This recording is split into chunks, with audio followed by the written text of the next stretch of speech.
Greetings, friends. Let me tell you a story that isn't a legend, a myth, or a sailor's exaggeration.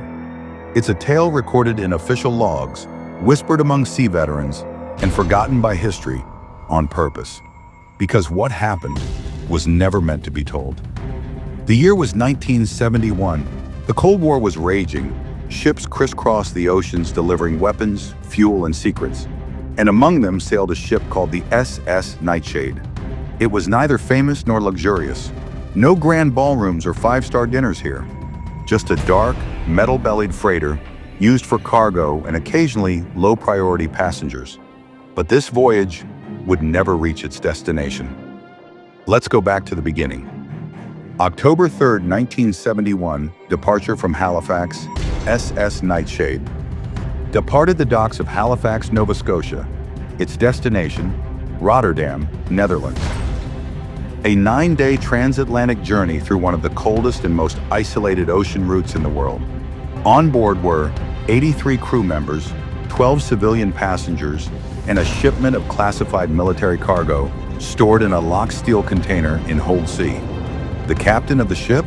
Elias Harrow, a 61-year-old British sailor known for his stern silence and unmatched discipline. He'd spent 35 years at sea, but kept no family, no friends. His nickname among the crew, the Shadow. No one knew where he came from, but the man never smiled, and some whispered. He had sailed through something before, something he never talked about. Day 1 to 2, routine. The first 2 days of the voyage were uneventful. Calm seas, mechanical humming. The passengers, most of them European expats or academics, passed the time reading, playing cards, and smoking on deck. But by the night of October 4th, a fog rolled in, thick, choking fog that swallowed light and sound alike. By morning, the radio signals began dropping. Chief Radio Officer Henry Graves chalked it up to a failing antenna. But the fog didn't lift. Instead, the ship's compass began to act erratically. The needle spun slowly, making a full circle every 5 minutes. Even the clocks in the engine room began to lose sync.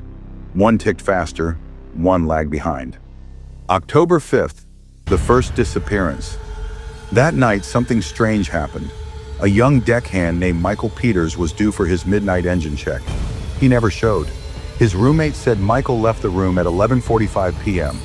The last person who saw him alive was a cook, who spotted Michael walking toward the lower cargo hold, alone.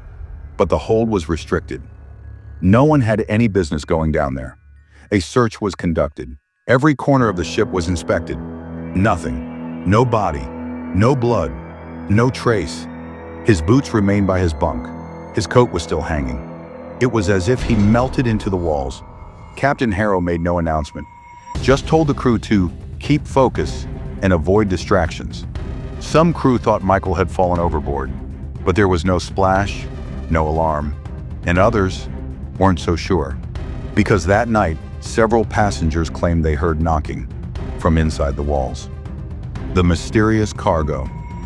That evening, Third Officer Ruben Torres decided to investigate the locked steel container in Hold C.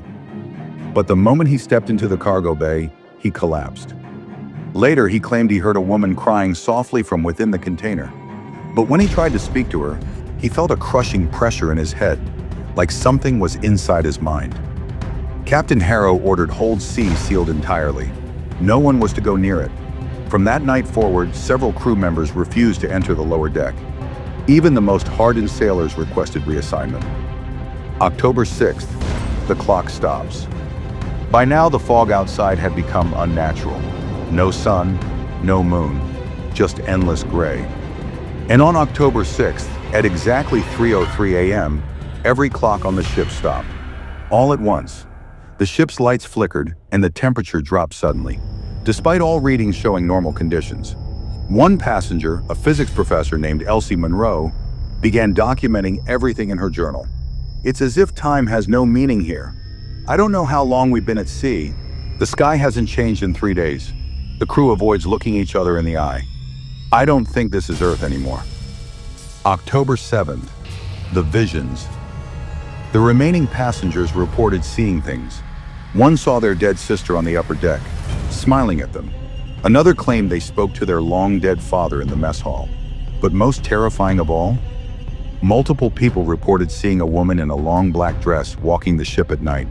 She didn't speak, didn't blink, just walked slowly, endlessly, always away from you. No matter how fast you followed, her face was pale. Her hands looked like they were drowned, and no one knew who she was. October 8th, the madness. Crew began turning on each other. Fights broke out in the galley over whispers. Some claimed others were trying to throw them overboard. The chief engineer locked himself in the boiler room and cut the power lines, screaming, "She said the engine is hers now. She said the ship wants to go home." By sunrise, if you could call it that, 10 more people were missing. Among them, First Mate Lionel, Navigator Graves, and 3 passengers. No lifeboats were used. No bodies were found. October 9th.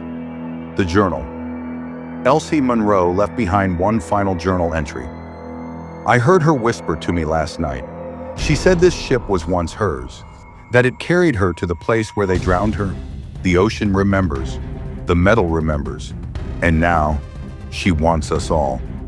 She placed the journal outside the captain's quarters. It was soaked in salt water, but it hadn't rained in days. October 10th. The mass vanishing. When a rescue helicopter was finally dispatched from Iceland, after failed radio contact, they spotted SS Nightshade floating near Greenland, moving slowly but with no crew visible. A boarding team arrived at 9:15 a.m. Here's what they found. The ship's lights were still on. Dinner tables were still set. The boiler was burning, but no engineers were present. The wheelhouse was empty. The captain's log ended on October 7th. 95 people had vanished. All that was left were wet footprints, leading into Hold C, and a black dress folded neatly beside the steel container. The box was now open and empty. The final message, as the rescue team began towing the ship back, the radio, previously dead, suddenly came to life. A voice crackled through the static. Not a distress call, not a name, just a whisper. "She's home now. Don't follow us." Then silence. The radio burned out completely. Aftermath and cover-up. The story was buried. The military labeled the cargo unknown classified equipment. All remaining evidence was locked away in Arctic naval files. The logbooks vanished. The passengers were declared dead in a maritime accident. But sailors still whisper about the cursed ship that sailed too far. They say if you listen closely near the Greenland Sea, on a foggy night, you might hear the creaking of a freighter hull and a woman weeping softly in the mist. Would you board the SS Nightshade if it appeared beside your cruise ship one night? Tell us in the comments below. And remember, not everything lost at sea stays lost.